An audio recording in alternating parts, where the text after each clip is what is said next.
of course, they didn't share a damn thing about this. I mean, it's crazy. So right here, this is a comparison. This is the logo, the two CCs intertwined together.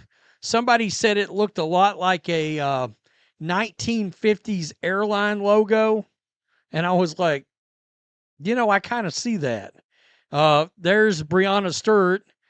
I can't make heads. Nike has officially unveiled Caitlin Clark's personal brand symbol, accompanied by a promotional video showcasing the new design. Initial reactions proved mixed, with many observers requiring time to warm up to the concept. After extended examination, the design appears to gain appeal through repeated viewing, though merchandise availability remains limited to pre-order status. The Indiana Fever organization notably failed to promote or acknowledge this significant milestone for their star player, raising questions about their commitment to supporting Clark's brand development. This oversight seems particularly glaring given the player's importance to the franchise. When comparing signature symbols across WNBA stars, Clark's design stands out for its clarity and recognizability. I kind of see that. There's Breonna Stewart. I can't make heads or tails of what that shit's supposed to be. Asia Wilson. Okay, I don't even know. Sabrina's I like. And Angels is not terrible. At least you can see it's an A. At least you can see that as an S, and that is pretty obviously two CCs. But I like it. I do.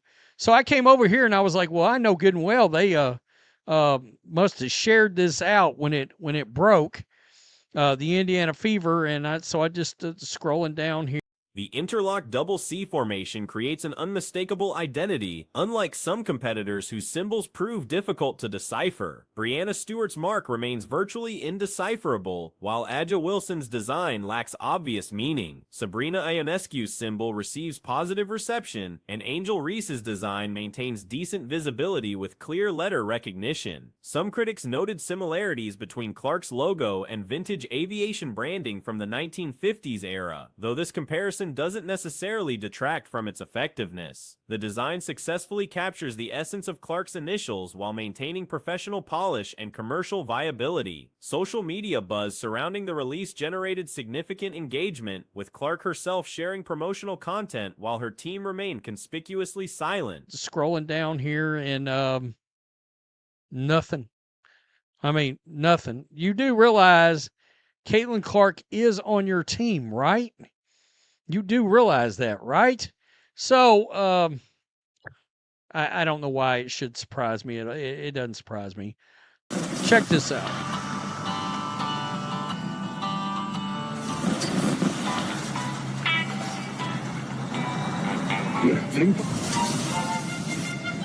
The WNBA League office similarly provided minimal support for the announcement despite the potential marketing benefits. Fan reactions varied dramatically, with some expressing immediate enthusiasm while others voiced skepticism about the extended development timeline. Comments ranged from celebration to criticism, reflecting the polarized nature of modern sports marketing discussions. Several supporters emphasized Nike's responsibility to maximize global exposure for Clark's brand, suggesting the company should saturate markets worldwide with the new symbol. Merchandise displays show promise, with basketball-themed presentations and banner installations creating attractive retail environments. Color schemes initially featured Fever-inspired navy and gold combinations, though these choices coincidentally mirror Michigan Wolverines branding.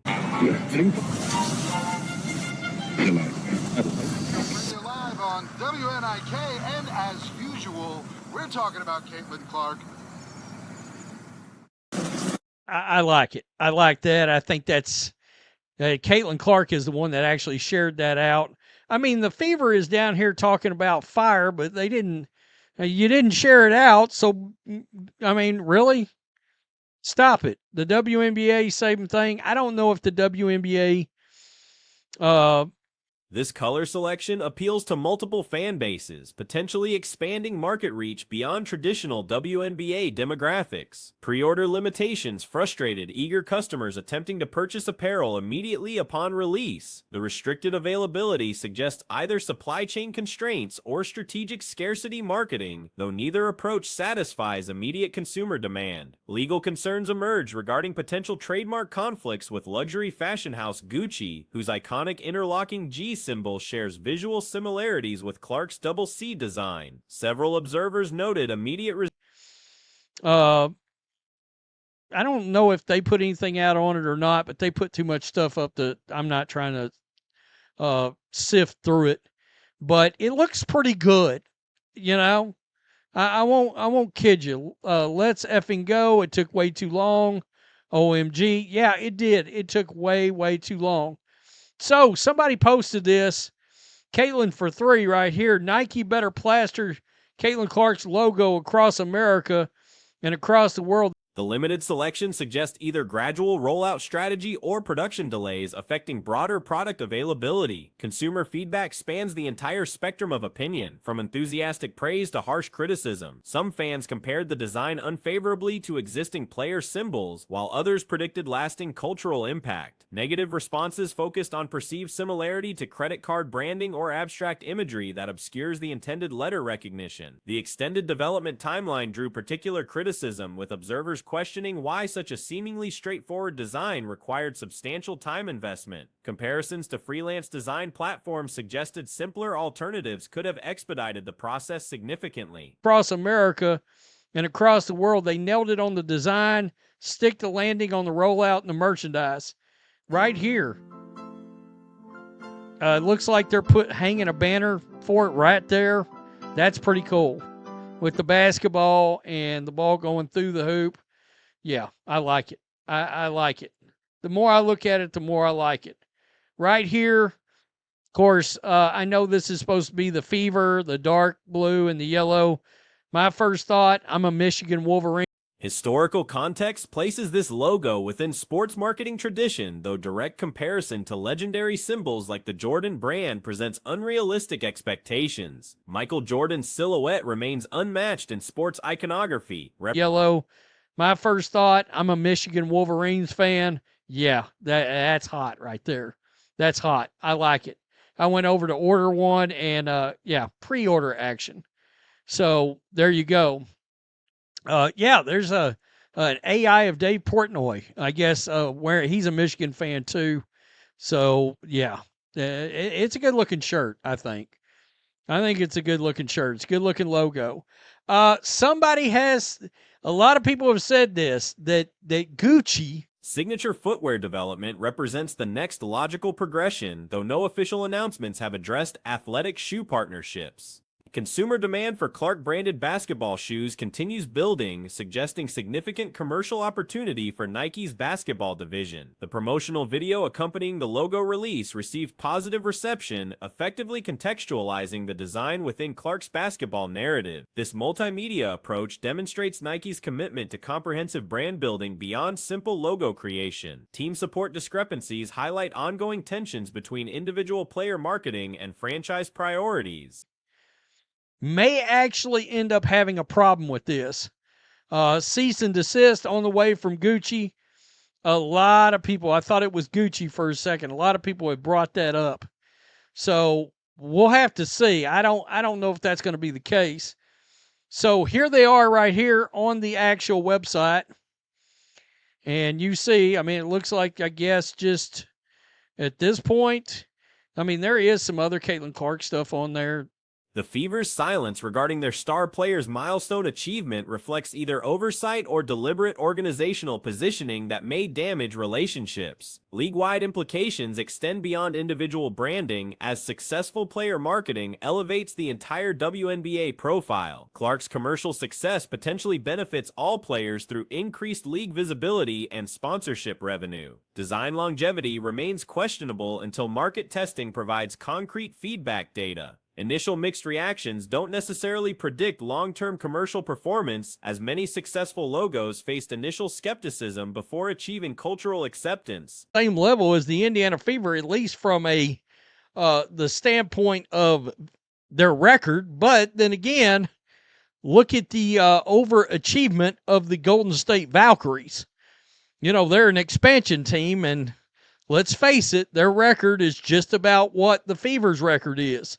In fact, when you look at the standings, I mean, let's just look.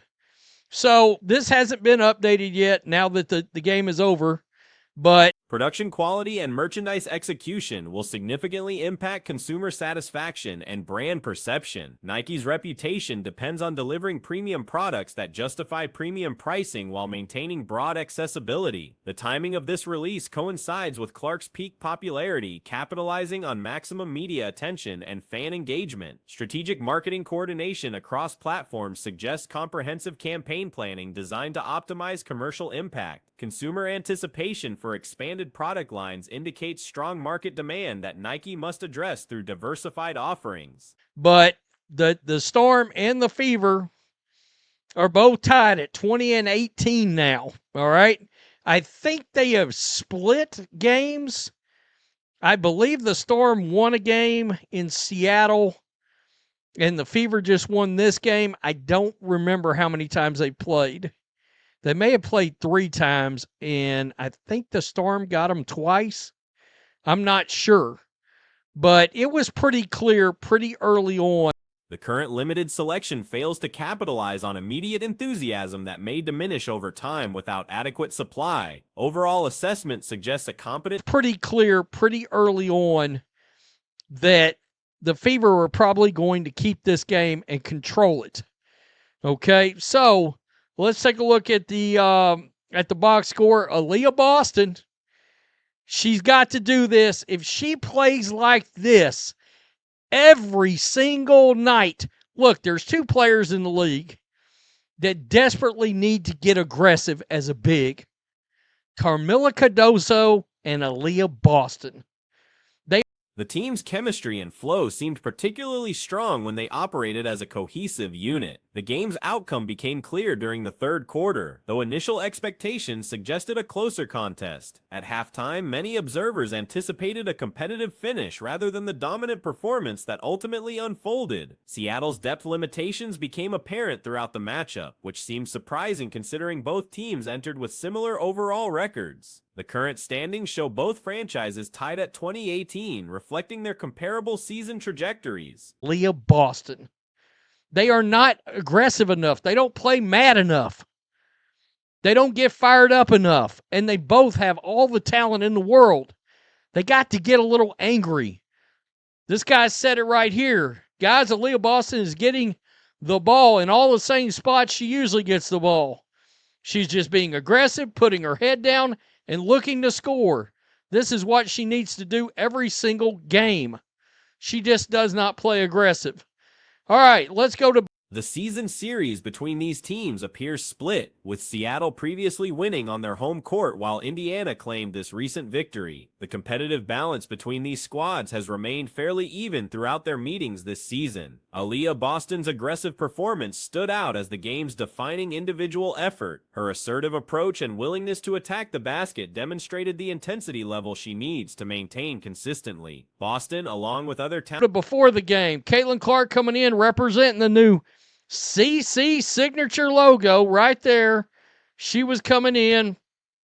This is a new Nike, all custom Nike pant. I don't know if this is something that's going to be available for Caitlin Clark fans. I won't be wearing one. I'm just letting you know. But this was her coming in right here. Caitlin Clark and the Indiana Fever went all out. It was a whiteout. Both possess exceptional physical tools but need to channel more competitive fire into their regular performances. Boston's success came from attacking the same court positions she typically occupies, but with increased determination and scoring focus. Her head-down drives to the basket created numerous scoring opportunities that she typically passes up during less assertive performances. This aggressive mentality represents the missing element in her otherwise solid skill set. The team's pregame presentation featured Clark sporting new Nike custom apparel, including pants that may or may not become available for fan purchase. But this was her coming in right here. Caitlin Clark and the Indiana Fever went all out. It was a whiteout. and I'm not talking Stephanie White or Methany White. They gave every fan in attendance one of these CC signature shirts, and quite a few fans put the shirts on tonight. So that was kind of cool. So let's get to our players getting their heads knocked off again. This was Lexi Hull down here. Her and Gabby Williams.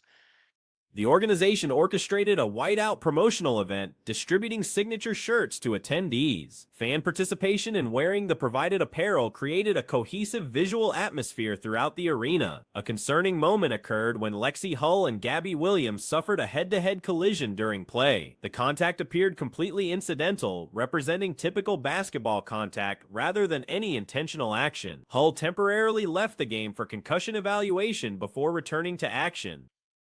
Her and Gabby Williams collided head to head.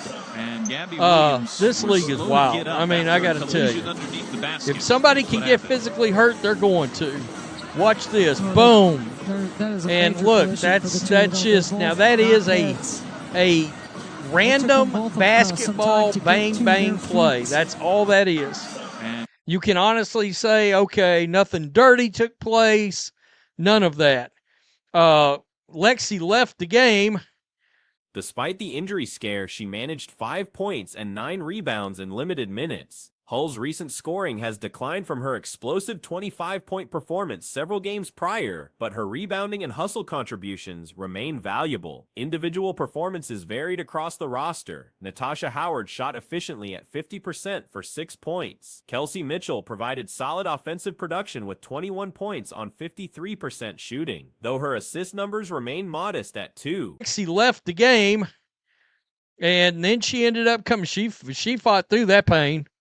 They probably checked her for concussion. And then she came back in the game.